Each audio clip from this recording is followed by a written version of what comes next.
50-year-old Katembo Mahalagi has just covered 3/4 of the 1,614 kilometers from Goma to destination Mombasa. He has driven through the treacherous route for over a decade. Even though several things have changed, one factor remains constant. He continues to lose friends and colleagues to a disease that can be well managed.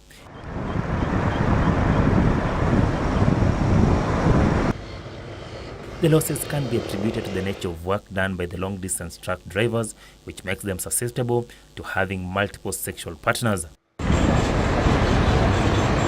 Their main clientele being commercial sex workers who dot every stop of the way and are readily available to the drivers whenever they stop to rest, refuel, or at the government way bridges. Prevalence rates amongst commercial sex workers stand above the general population rate, which is at 5.3. Commercial sex workers and their clientele, that include long-distance truck drivers, account for an estimated 14% of new infections each year in the country. You realize that there is a lot of sexual activities where the truck drivers park, and when they park, the sex workers get infection, and the community also is also seeking services from sex workers. And at the end of the day, you realize that the general population also infection rate, because the population among the sex workers, the HIV infection among sex workers is quite high. The Kenya AIDS Strategic Plan 2009-2013 identified long-distance truck drivers as one of the groups alongside men having sex with fellow men, thus in stable relationships, as groups facing the highest risk of acquiring and transmitting HIV. According to the latest statistics, Kenya has an estimated 100,000 new infections each year. The two groups, amongst others, form the most at-risk population and are therefore commonly referred to as the drivers of HIV and AIDS pandemic. Finding a way to ensure that these two crucial groups make an informed choice even as they go about their business was crucial to the country's march towards zero. Join me tomorrow as I give you details of how the long-distance truck drivers and the commercial sex workers have embraced VCTs that have been erected along the transport corridors.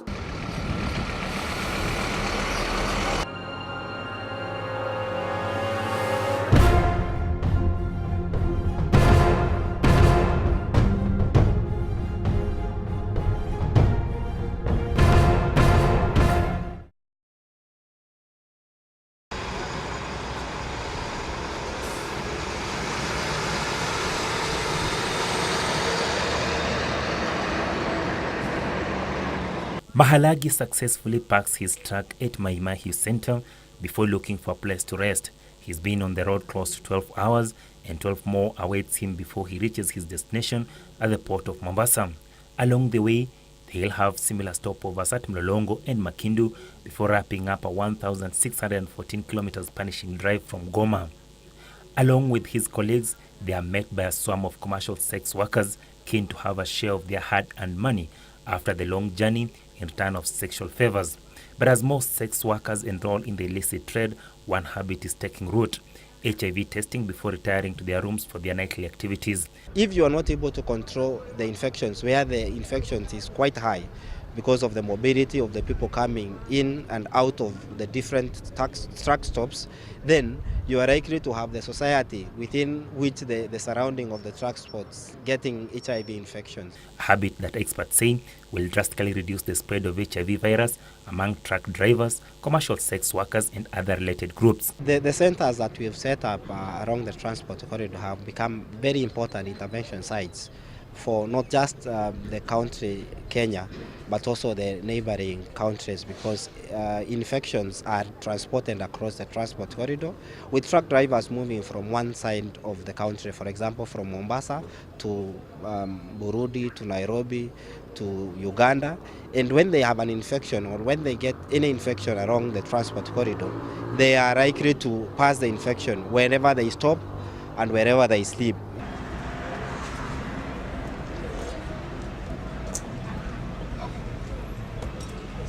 Jerry, not her real name, walks hand in hand with her client into the nearby wellness center. This has been her routine every time she's lucky to get a client. Niko tayari kupima nyinyi pamoja tuone matokeo pamoja, ama kuna mwenye nasikia kwamba hata nataka matokeo ionekane na mwenzake. The 35-year-old commercial sex worker has been in this trade for the last 16 years. Ukipata mteja huko unamleta, mnapimwa, mnajua hali yenu kama ako serious na wewe.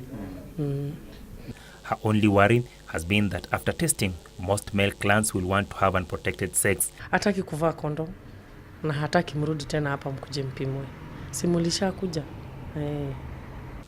The wellness centers that dot the transport corridor are used as refilling centers for ARV, especially to the drivers who might have lost the stock or may just have overstayed in the country as they await the next cargo to ferry to other areas. The drivers spend a lot of time on the transport corridor. For example, we've this morning been discussing with a truck driver who has been in Mai Mahiu. His origin is Uganda. He has been in Mai Mahiu for the last 2 months, waiting for the company to call him and to load the truck for him to go back to Uganda. And if this truck driver was HIV positive and he had done his refills for 30 days, then the likelihood is that he will run out of HIV drugs. And when they come to the centers, we are able to give them drugs to rest them until they are able to access drugs within the centers they would usually take drugs from. Jerry is lucky. Her client has tested negative. Hand in hand, they leave the wellness center.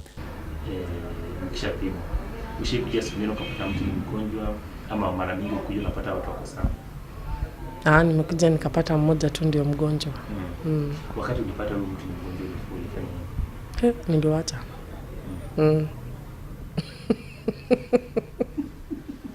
But she still insists they'll use a condom. Nimefurahi sana. Murudi after 3 months, we'll test again. Haya, nimefurahi sana. Proper use of a condom is one of the safest ways the commercial sex workers would employ to ensure they are safe even as they go about their business. But what happens when the condom bursts? Join me tomorrow as I give you details of what used to happen when they find themselves in this situation.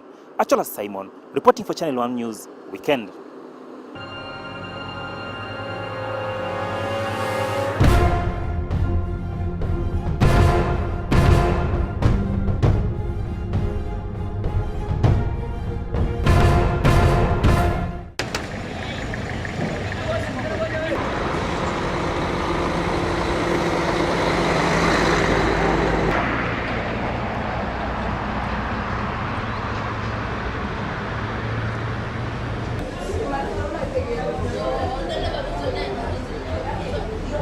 Kituo kimenisaidia sana. Kama tukienda hospitali zile zingine hatufahamiki, lakini hapa tunajulikana si ni sex workers, na kwanza tunahudumiwa kwa haraka juu saa zote karibu tukue kwa haraka juu kuna mteja na kungojea na uko na haraka.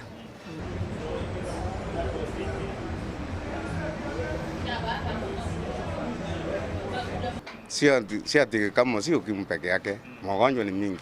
Si unaona kama mimi niko na ngozi mbaya na niliingia hapa na nikaangaliwa. Sio ni ugonjwa. Hii inaitwa visonono, ugonjwa wa ngozi, kufura hivi, magonjwa kama haya.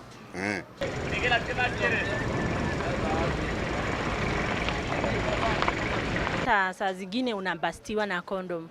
Hiyo unakuja, unashughulikiwa, unapewa pep. Na unakunywa baada nini unapimwa tena.